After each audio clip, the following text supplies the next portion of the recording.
We're on. All right. All right. Tonight's Torah study is going to be a series of very, very in-depth, mind-boggling search. And as we go through and learn this Torah, we're going to learn more every day. And so if we make mistakes along the way, we'll correct them as we go. That's called learning Torah. We're going to learn Torah for the sake of heaven and learn Torah for Torah itself.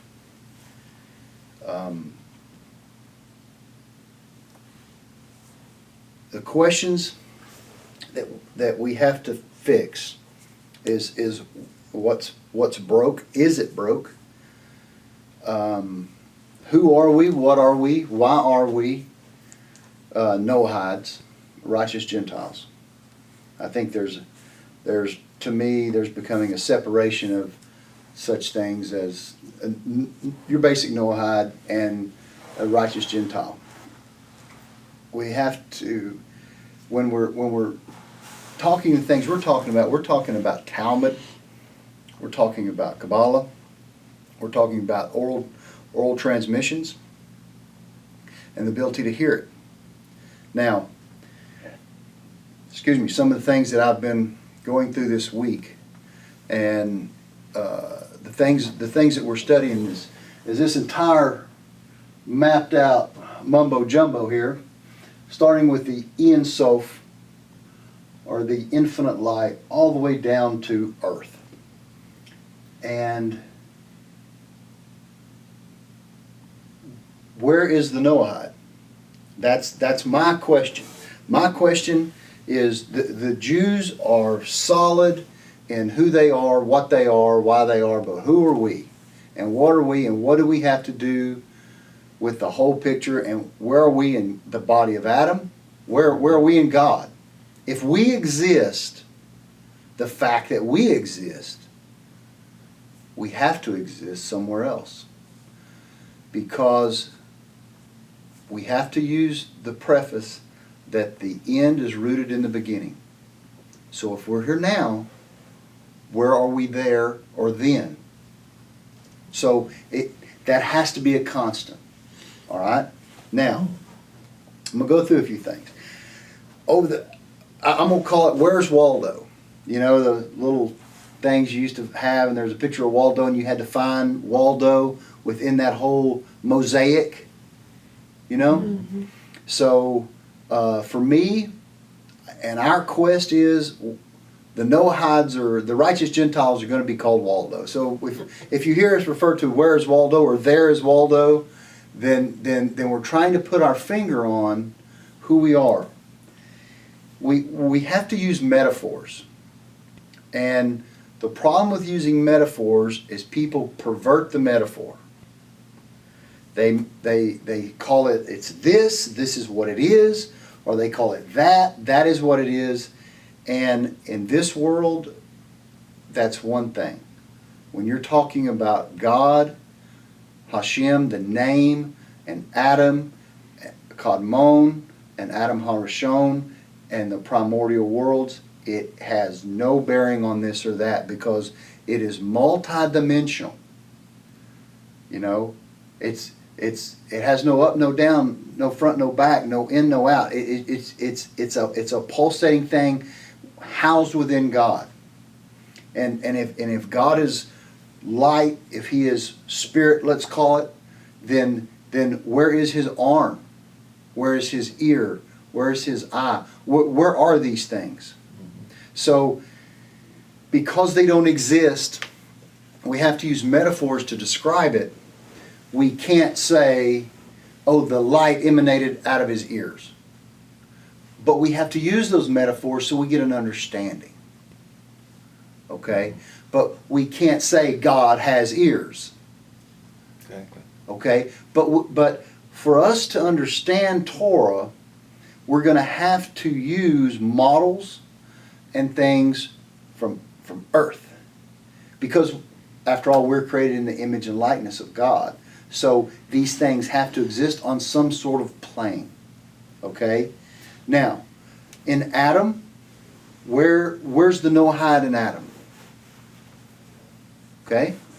We got, I drew this little figure up here where here's the head of Adam and here's the body of Adam. And not too long ago I gave a talk about where, we're the inner lining there of Adam. The problem is, we know in the sporadic structure, this is Abraham, this is Isaac, this is Jacob, this is Moses, this is Joseph, this is Aaron, and this is David. So if they're the arms, heart, reproductive system, right and left leg, and all this stuff, so if they are the body of Adam, if the Jews are Adam, who are we? Okay? Mitzvahs. Mitzvahs are done by the Jews. We have tohu, which is everything that has fallen out to the left at creation, or at the splitting of the vessels, shattering of the vessels, and then once again at Adam and Eve. And we can't say it's two different stories, although it sounds like two different stories. It's an iteration of the same story. And it goes over and over and over and over again. And so the whole Torah is this whole story revolving on a different level. Now, here's the trick. If you want to call it a trick, that's really a bad term, but we're going to understand this thing, we're going to call it a trick. The trick is, we're trying to find God in it. Where is God in Egypt? Where's God in that suffering? Because He exists in it. So where is He? And every time we find God, the story changes. It's the same story cloaked in a whole different thing. It's cloaked in world wars. What we're going to find when everything returns back to God and we look down with a higher consciousness, what we're going to see is everything was just one thing. It just had levels of iteration. There's nothing different. None of it changed.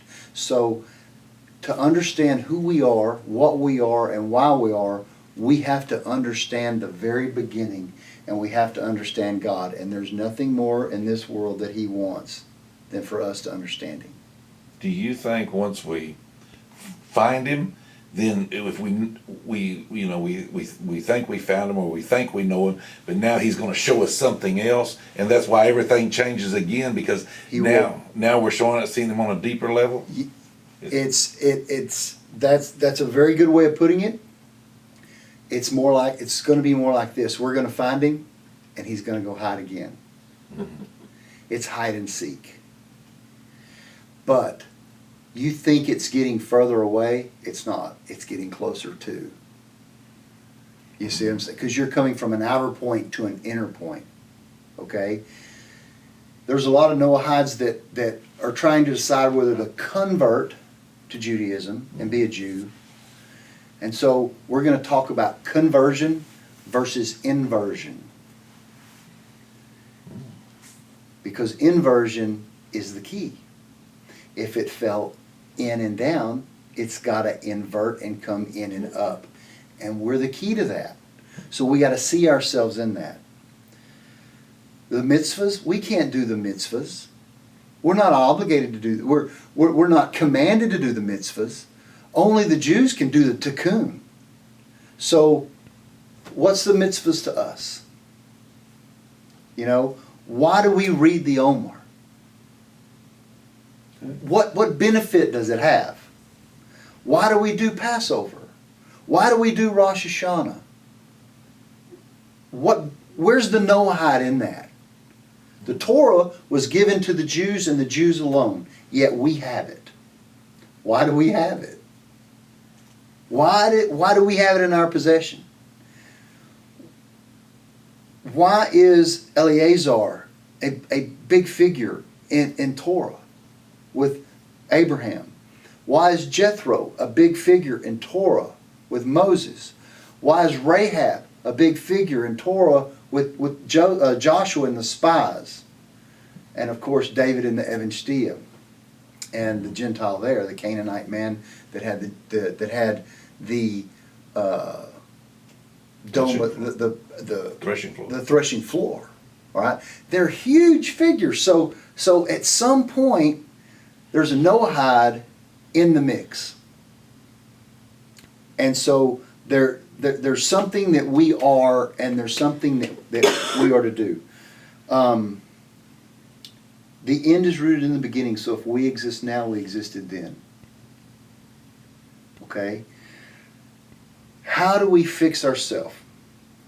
There's been a discussion that before Noahides can get into this sort of teaching, this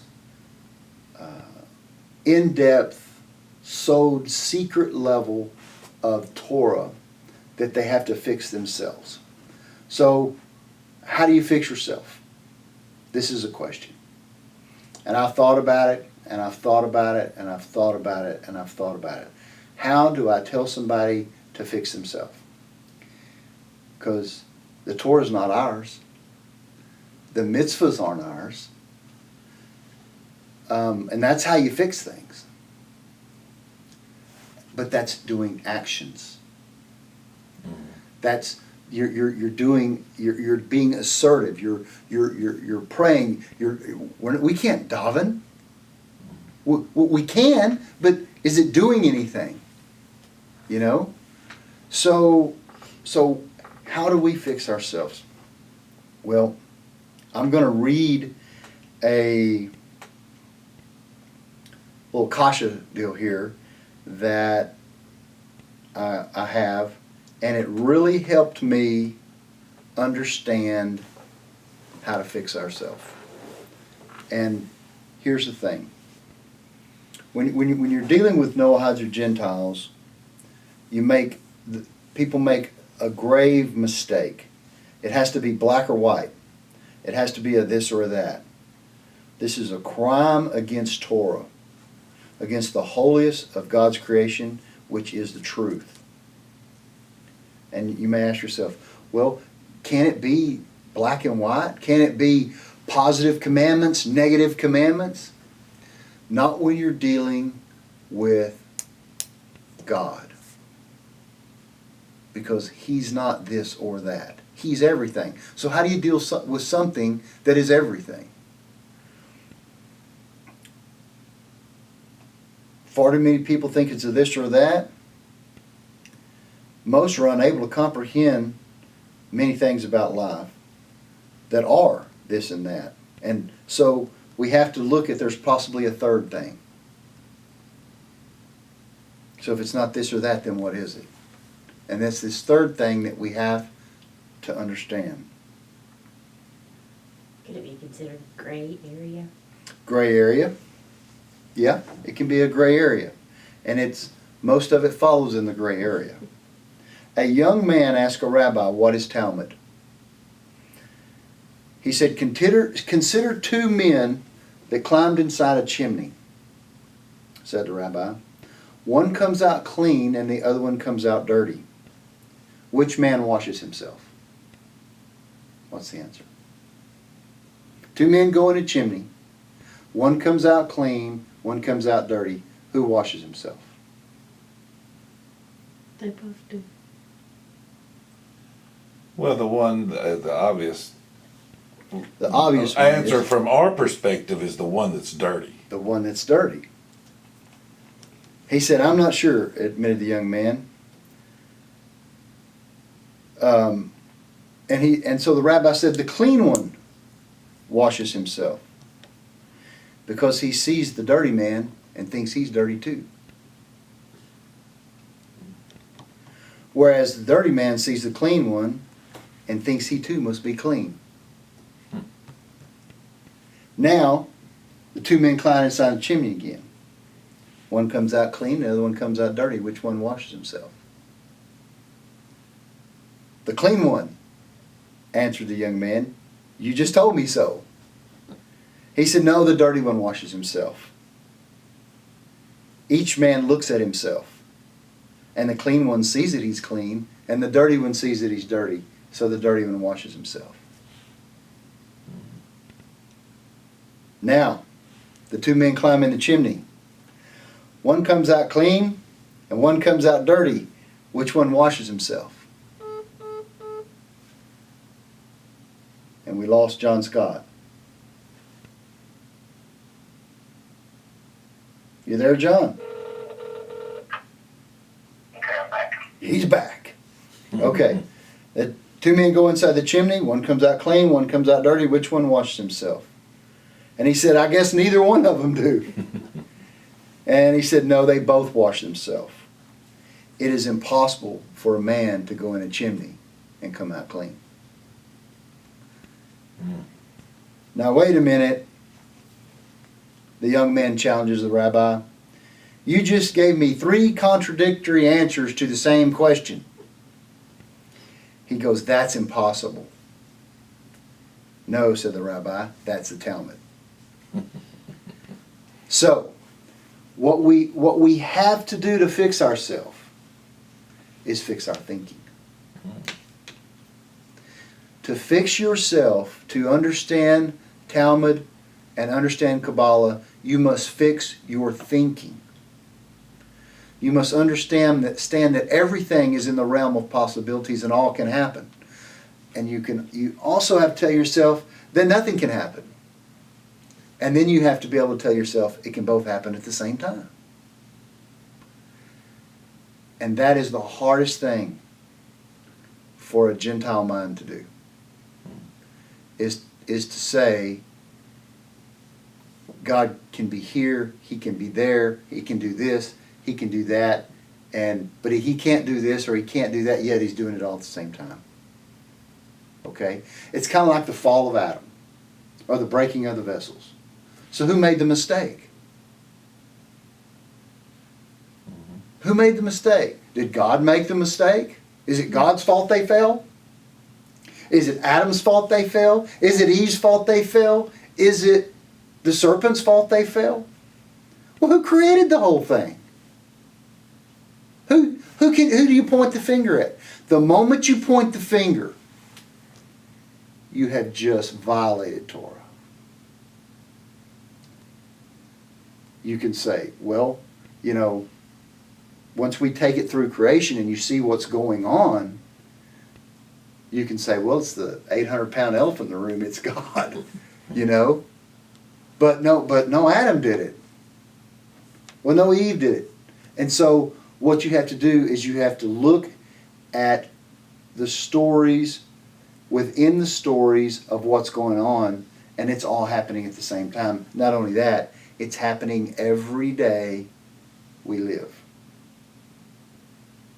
Over and over and over again. That's what sustains life, is the light of God. And without the fall, there would be no creation. And we're going to learn how all this, it was, we want to look at the fall as something bad. We want to look at evil as something bad. Can God create something bad? He created evil.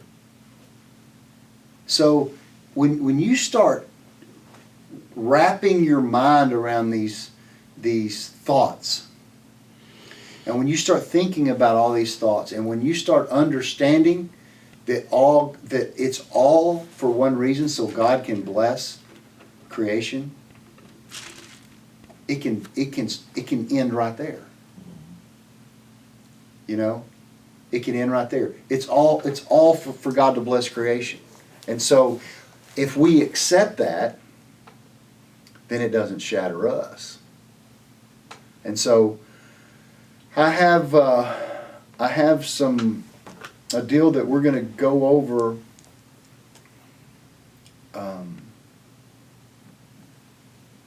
Sunday. It's a tennis ball. And as we use metaphors, it's not a tennis ball. It's not creation, but understand we live in a 3-dimensional world, so we have to use a 3-dimensional metaphor, example. Okay? So here's our tennis ball. Now, here's a tennis ball that is cut open. And we can see it's got a yellow outside or green outside, and it's got a black rubber inside, and then it's got nothing. Nothing. Okay? And I turned this one inside out. Okay? This is what's happened to creation. It has turned itself inside out. It started like this. Guess what? Where the start is and where the end is the same thing. Because the end is rooted in the beginning. Now, for the sake of our example, this is Adam, Kadmon. This is everything. This is it. For this example, this is it. Okay? Where's the Noahide? Where's Waldo? The green outside is, if we use Adam, our little stick figure man over here, if the green is literally the body of the tennis ball, there's nothing outside the tennis ball except for we have a lining in here. And then there's nothing in the middle of the tennis ball. If I put you in a room for 3 days, let's just say for a day. If I put you in a room for a day without water, could you live? Yes. Yes. If I put you in a room without food, did I say food or water? What? Water was first. Water was first. If I put you in there without food for a day, could you live? What if I put you in there without air? No. Well, now we have a problem. Because you can't see air. You can't feel air. You can't touch air. But without air in this room, we're dead. Air is the essence of life. Now we have to ask ourselves, is air alive? No. I guess. It's made out of matter. Yeah, is matter alive? Messed up my hair today. You know, messed up Stacy's hair. So it's angry. So now air has a personality. Windy. Air had the power to split the sea. So it's got to have some force. Air can become a tornado. It can become a hurricane. Air's got a mind of its own. Air's a powerful thing. Air is what runs the whole world. Every animal breathes air. There's air in water, and the fish breathe water to get the air out. And like this tennis ball, the sea contains everything. So in this ball contains all creation. All matter of life. All air, all water, all the seed of everything is in this ball for our study today. So,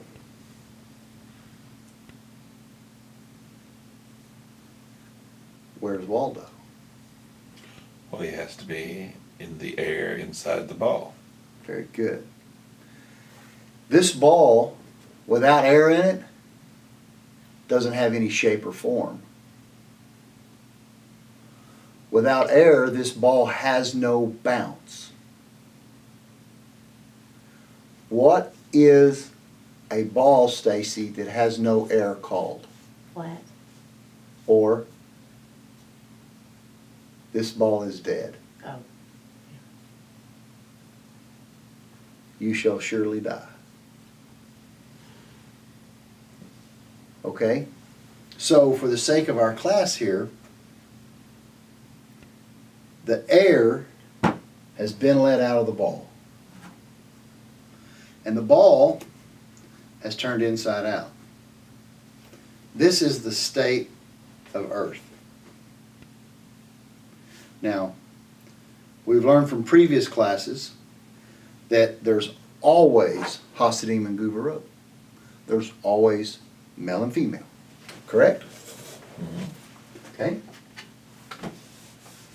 This is my little section where I like to draw.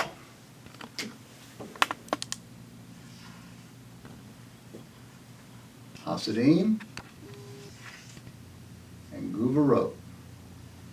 Male, female. When these things combine to make one thing, that's this. When they combine to make one thing, we just made our tennis ball. Okay? The yellow-green is the outside, because the rim of this is the rim of, when I say this, John, I'm talking about Hasidim, or Hesed, Chokhmah. This could be Chokhmah Bina, this could be Hesed Gurot. The green on the tennis ball is the outer rim. And so when we have Huk, the dance of Hasidim and Guvarot, of all of creation, look here, I can do this. This one's green, and we'll leave that one black.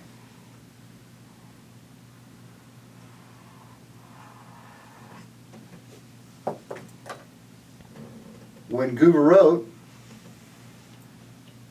goes inside Hesed, and mercy contains judgment, we have peace.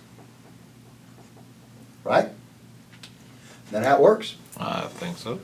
When mercy contains judgment, we have peace. I have the whole world in my hand. Metaphor. Okay, so this is the model that we're going to use for everything we're going to study from here on out. This is the state of it now. Because what happened was, I got a hole right here. And as we showed the inversion here, everything inverted and fell down. And so now you have the black side of the ball on the outside and the green side of the ball on the inside. Well, in reality, the black side of the ball is really thick. This is the 70 nations that are on the outside. But it's the Guvarot of Adam. The unmitigated Guvarot of Adam. What does unmitigated Guvarot want to do? Destroy the host. And all it's been trying to do is destroy and penetrate back into Adam. The problem is, as it hits the outside, it's total destruction. It has to get a consciousness and go back through the hole. Where's the hole? The Hishtalshelut. That's the point to where it fell out. That's the da'at of Adam.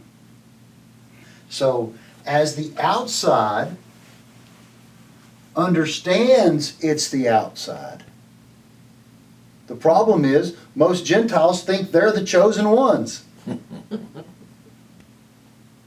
No, we have our own Messiah. We're the chosen ones. What's Israel? We have this. We have 70 virgins. We have all these great things. We have our own religions. But there's only one religion because there's only one God. By definition, there can only be one religion. So, once we fix ourselves mentally and understand what we are, who we are, we can figure out where we belong. Okay? Now, so what does that have to do with mitzvah? When the inside understands and it can relate to the outside, destruction becomes one. It's taken on its person. It's understanding, because not that we're the soul of Israel. We are the essence of Israel. That's what the Noahide is. And if you ever learn anything in your life, we are what makes Israel bounce. Right now, Israel is a deflated, dead tennis ball. Who is Israel? Jacob. Who is Jacob? Adam. Adam is dead. He's in a fallen state. A ball with no bounce. Because all the air is out of it. All the essence is gone. Once the essence understands and fixes itself, and understand it is the essence. It's not the body, it's not the soul. It is, without air, you can't breathe. Without the essence of Adam, he can't breathe either. He has no form. Only then, once we fix ourselves here between the ears and understand that when we do mitzvah, when we do prayer, when we do the feast, when we do all these things, that we are rebuilding Adam from the inside out. We are not the conversion doesn't help Adam. Only inversion does. We are what Adam needs. Adam needs us as much as we need air itself. Once we become the essence of Adam, it is that essence power that destroys Gog and Magog. What is Gog and Magog in our model? Let's say I hit this tennis ball and it went in a mud puddle. And it's got mud caked all over it. But it's caked on this side. Mm-hmm. The mud, the klipa, the outer crust of dirt is Gog and Magog. It is all tohu. This whole side of tohu. In tohu we have 974 generations. We've got all of Esau. See, Esau brings up a problem, right? Because isn't Abraham the father of the Jews? Wasn't he the father of Esau? Yes, he is. All right. So now we got a problem. Because the Gentile countries are from Esau.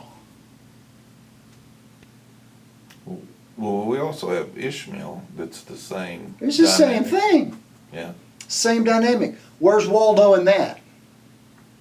See the problem? So here's the thing. Here's the thing that the Noahides have to come to grips with, and the Jews. have to come to grip with. Where are the Noahides in Jacob? There are none. What about, where are the Noahides in Esau? Isn't Esau his brother?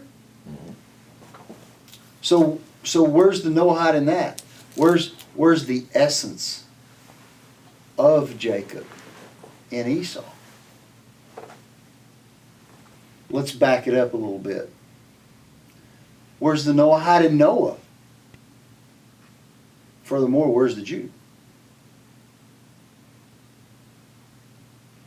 There's no Jew and Gentile in Noah.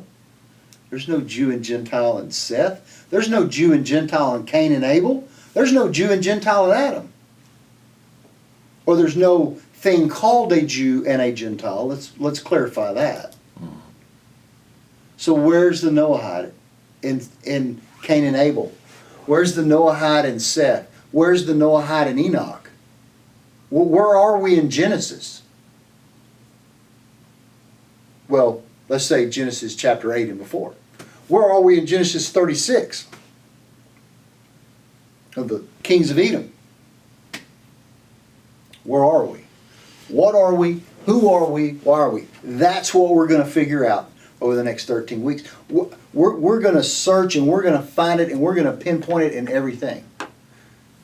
But it's all going to come back to the end is rooted in the beginning and we are its essence.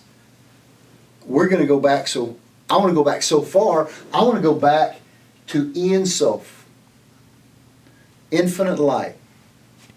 When the thought arose in his mind that he was going to even create creation, that he was even going to create sound, sight, that he was going to create the letters and the vowels and the crowns on the letters. And we're going to find out that has a lot to do with a lot. We're going to find out that sound is one of the first things that emanates out of Adam Kadmon, and it's called Shema, because it means to hear. Which brings a whole new light on what the Shema is.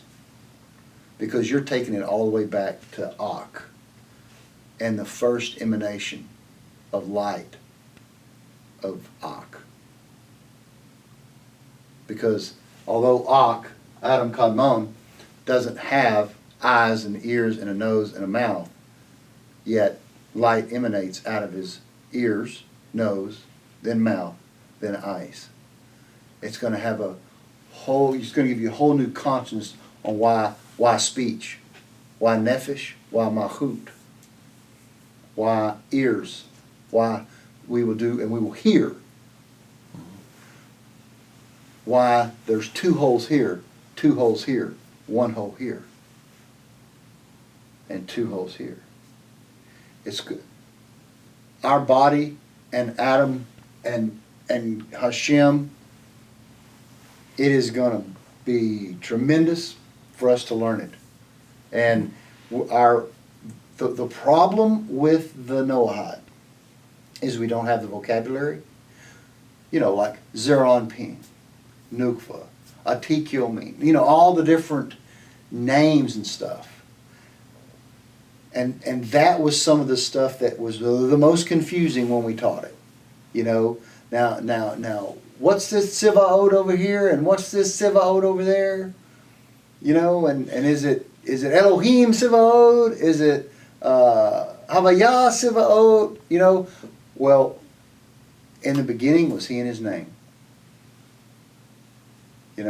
We're going to cover the 72 and the 63 and like the 52 or 53, something like that. And it's going to go on down. We covered all that at that one time. And what does that have to do? Why did Moses use the 72 letter name of God? When you hear that, it's just gonna excite you, because we're going to understand the name and God and why He made creation. And it's also going to help us understand what the resurrection is, why there even has to be one. It blew me away when I read it. It blew me away. Why there's a resurrection. And then why there's an elevation. And so That's where we're going over the next 13, 14 weeks. And our goal is to get this down. Had we not started in January and diagrammed out and fleshed out the basic spheroid structure, because if there's a spheroid here, guess what? You know, we got the part Suf, and we're going to find out why there's a part Suf. And well, there's a spheroid structure here, a spheroid structure here, here, all the way up. And how God literally breathed light, you know, and would suck light back in and leave a void. And how he keeps doing this with rings and rings and rings, and how every time he sort of metaphorically breathes in light, a whole new universe is created. All of these things are universes, and I want to use the term multiverse, because it's way more than a universe. It's way more than a universe. And we are so far on the outer rim, because the universes go in. Infinitely in. Which sounds crazy. But what happens is, infinitely in is infinitely out. Now, I'm going to go show you, I've got one more tool that I'm going to show right quick.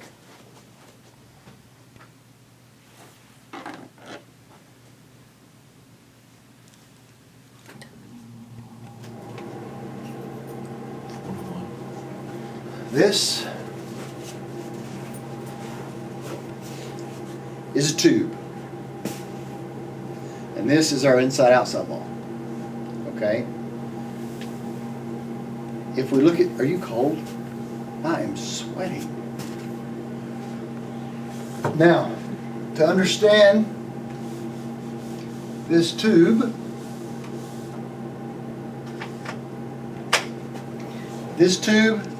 represents this piece right here of Malchut that literally got skinny and protruded out.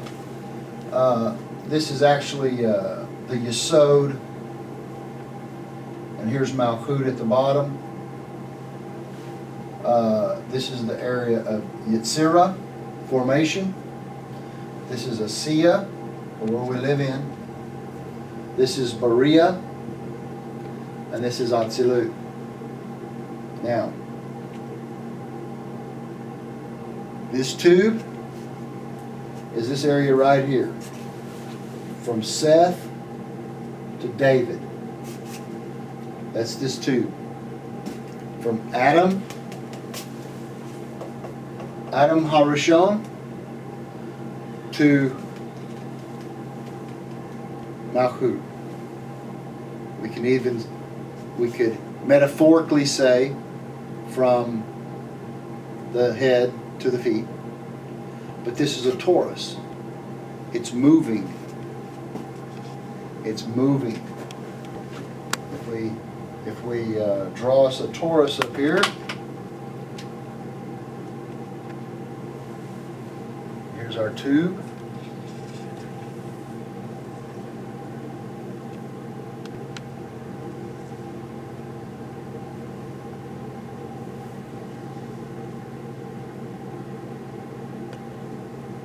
Of course it goes this way, and this torus is moving this way, in this direction, and this direction, this direction, and this direction. It's constantly moving, like a donut. The tube here, It's really where the donut hole would be. yes, is where the donut hole would be. Now, this is before the fall. If I was to push this through there, which I'm not going to do, but I'm going to simulate doing it. If I was going to push that through there and it come out over here, it'd come out on this side like that. Unmitigated gouverot. These things are serpents. They are upset and they are attacking anything and everything. I see it in a And everything is in destruction and chaotic. So, once these Gentiles understand they have to invert and go in and become the inner, and they go up and become the inner lining and inner space again. This is called the resurrection of Adam. So, but this thing is moving. So what's in there? Without the vacuum, the essence of the inner tube, none of it works. None of it works. Where's Waldo? Right there. We are the essence of the inner tube, of the inner of the ball, of the inner of the tube. So, you may say to yourself, oh, well, we're nothing. We're everything. Because, tell me now, where's the Noahide and where's the Jew? It doesn't exist. Because this thing is moving. You're on the inside? Where are you now? You're on the outside. Where are you now? You're on the inside? Where are you now? You're on the outside. This thing is perpetual movement. There's something that's going to happen. So could you say it is constantly this and this and this? That is how creation is made, yes. You are correct. But right now it's not in a state of that, it's in a state of this. But when God creates a new creation, He does that and then does that. Exactly. Because that's the feminine. Now, everything is on a male and female illustration. Okay? I say okay 300 times.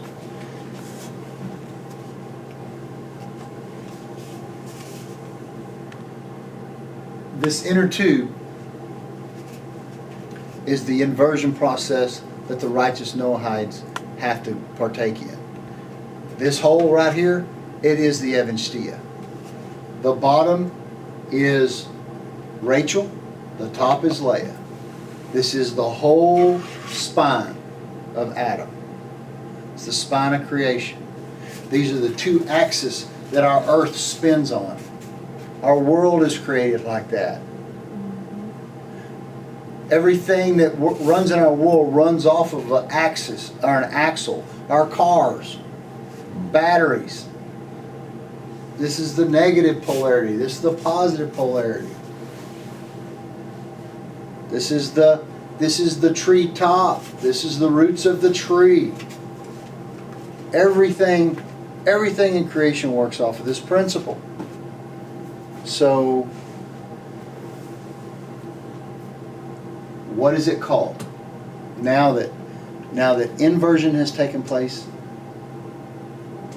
it's more than a Jew.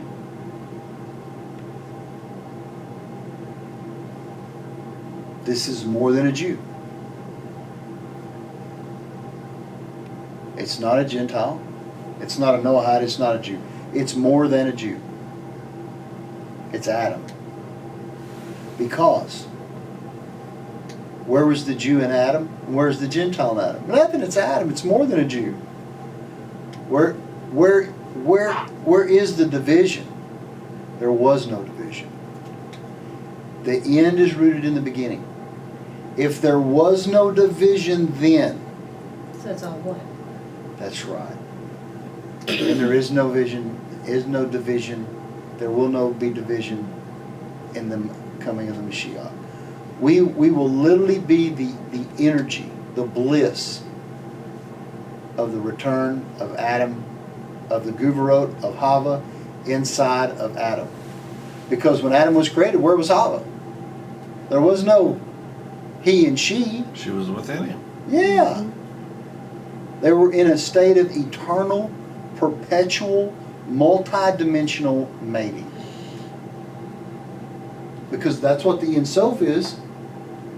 The Ein Sof is in an eternal, perpetual peace or supernal mating.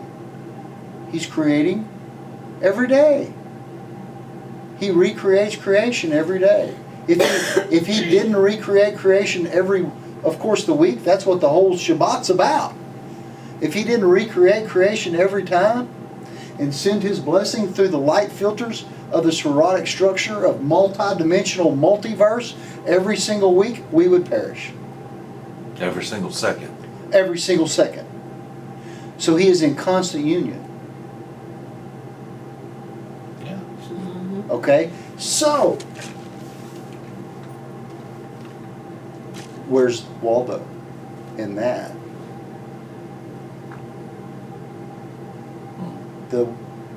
We are literally the bliss, the fuzzy feeling, the euphoria of the union. We are the spark of it. We are the energy that it gives off. Well, that would be the first time that I would be the fuzzy feeling of anything. Yeah. So when we do mitzvah,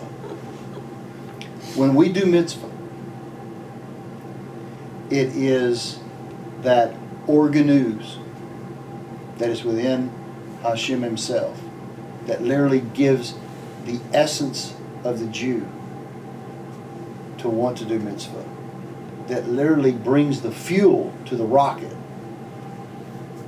that brings the Mashiach. If you want to be a Noahide and do the 6 don't do's, please do that and don't mess this up for me. Because what I'm going to try to do is get in the essence, this is the secret of the scripture in Zechariah of the 2800, which is the grabbing the hem of the garment. 10 men will grab the hem of the garment of a Jew. And the number's 2800. It's actually far more than that, but it's called the secret of the 2800. When the righteous Gentile understands and he grabs the garment, the hem of the garment, and we become that bliss, that organuz, that energy that gives Adam the ball to bounce again. And when a ball has bounce, and this ball fell in the mud, and you throw it up against a concrete wall, what happens to the mud?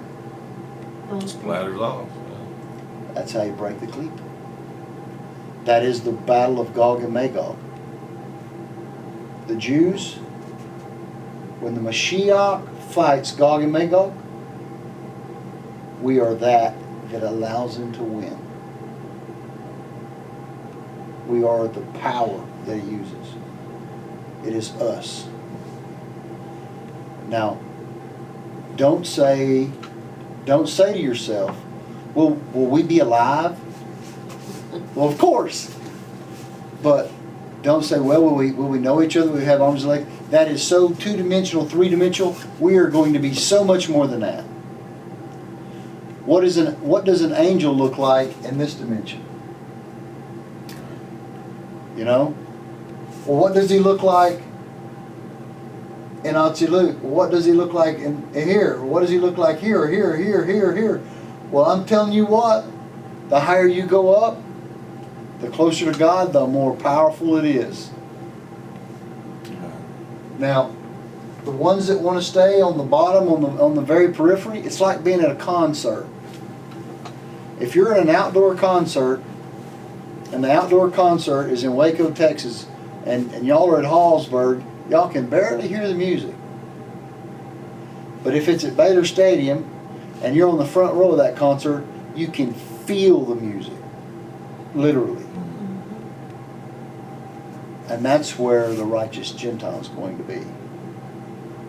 He's not only going to be able to feel the music, he's going to be the music. But you know, if we're trying to think of this within this realm, the problem is that we can't think that it's really us that's doing it. No. Because what that is we'll get caught up into ego, and then we're not really doing anything but for ourselves. We're not doing it for creation. We have to change our way of thinking and say, God,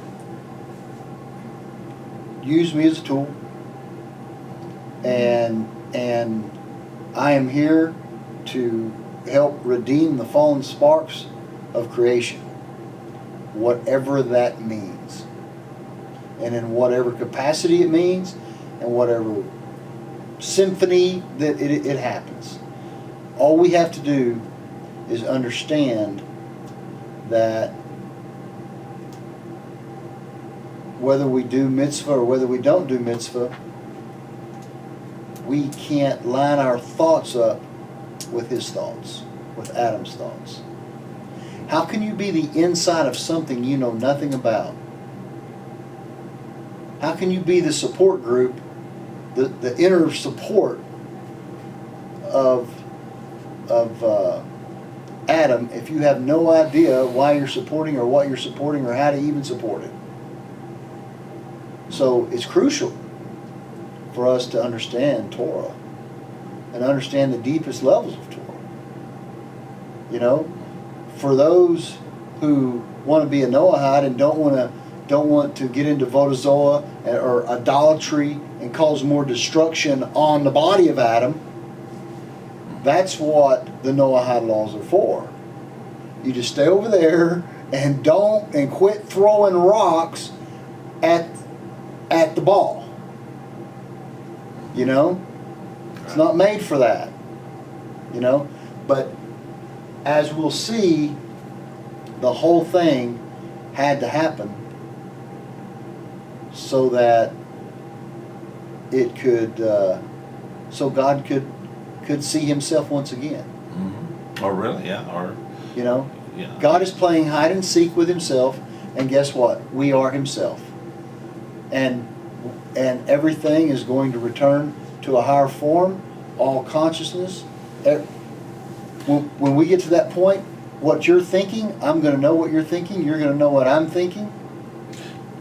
So we're looking basically as a Noahide, or as this element, we're looking for the rabbit hole that we came back out of. Is that what you're saying? We're trying to go back and reverse the fall, so to speak. Yeah. And when Adam fell out, he lost his essence too. Right. Whatever that is. Okay? Kind of like a salmon swimming back upstream, trying to make it back to its source, trying to make it back into, is that what you're... Yeah, except it's not going to die. Yeah. It's going to become a super salmon. Lost his mojo. See, there's a term that we're creating.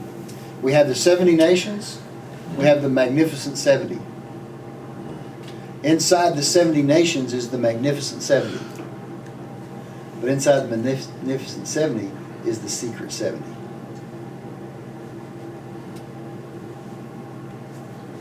And there's going to be the 70, the Secret 70, the Magnificent 70, and it's never going to not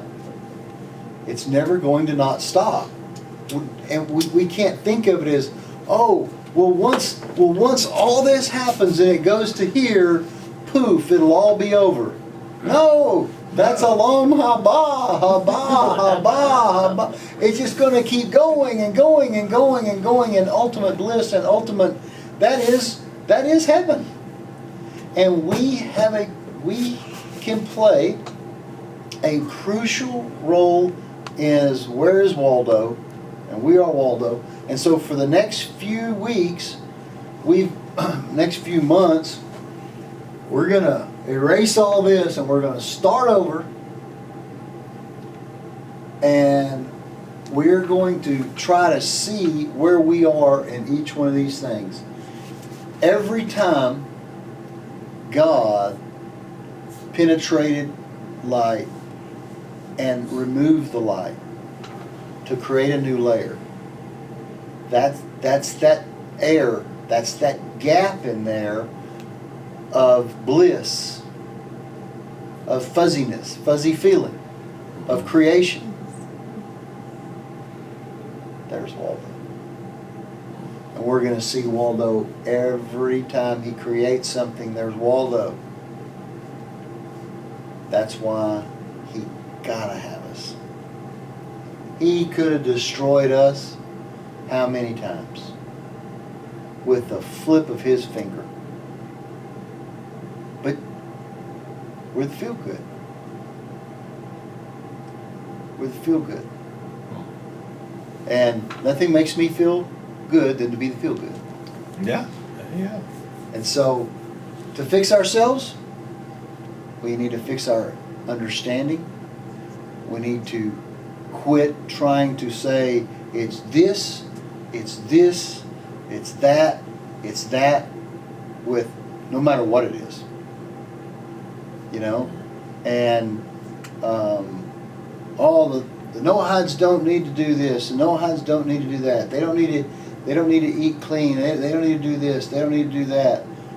They don't need to do the mitzvahs. The mitzvahs aren't for them, and this and that and the other.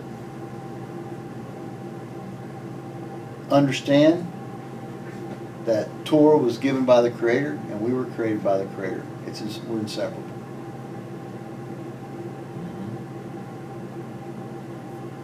Because we were all at Mount Sinai. We were all at Mount Sinai. We were all in Akudim. We were all in Nakudim. We were all in Berudim. Now, we are not the body of Adam. Make no mistake. But we are his essence. So, we'll see what time it is here. 7:07. That's about right. So we'll leave this today. We will start next week going through this whole thing, and what I'm going to do, the key to the whole thing is vocabulary, so I'm going to have to make some vocabulary sheets. Well, hopefully that book will come in and that will be perfect, because it has a perfect vocabulary in the back of it. Yeah, but this is a Dom Kadmon vocabulary that I don't know. It's in there. It's in there. Because we got to learn Sag and Ma and Ab and all these different things because they'll have values. Well, it has a lot of it, what we're doing here. Does it? But the book, the one that I got, and I'm hoping that you've got the second edition, because the first edition don't have the glossary in the back. So mine doesn't have it. Hopefully, the one that comes in with you guys, you'll have the glossary, and then that'll be a good starting point. Now, if there's other things, And we're going to relate it. You got to add to it to the Bahir, because it's all in here too. But it's so coded. Ugh. It makes me so frustrated. And the reason we don't understand is because it's not our language. It's not our Torah. It's not our language. We have to be so careful. And that's why the rabbis are so critical when we say something. You know? Don't mess it up. You know? But we have to have enough to where we can fix what's we've broken. You know? Well, that's probably true. We probably the place to start is, where we've messed everything up by taking it and not following the tradition. and not following the understanding. Yeah. As it should have been given, to us, and we should have took it and stayed with that, but we've got outside of that. Yeah. Basically because of ego, brought us out of it, just like you said, we wanted to do our own thing, and this was ours, And the Gouverot mind has to have absolutes. It's gotta be absolutely something. And the Ein Sof is nothing. Because he made it something from nothing. So he has to be nothing. Does that mean God's nothing? God forbid. But he made something from nothing. So by definition, he is no thingness. no thingness. Because nothingness is something he created. Yeah. He creates something out of. Yeah. How do you create darkness? If everything is light, and if you are light, how do you create darkness? Try to figure that one out. But he did it. And if he can do that, he created nothing and then made nothing, because darkness is nothing. So how do you go from nothing to nothing? Well, So I think that's why we have to always go back to the story of the boys in the chimney. It's a good story. Stacy didn't like it.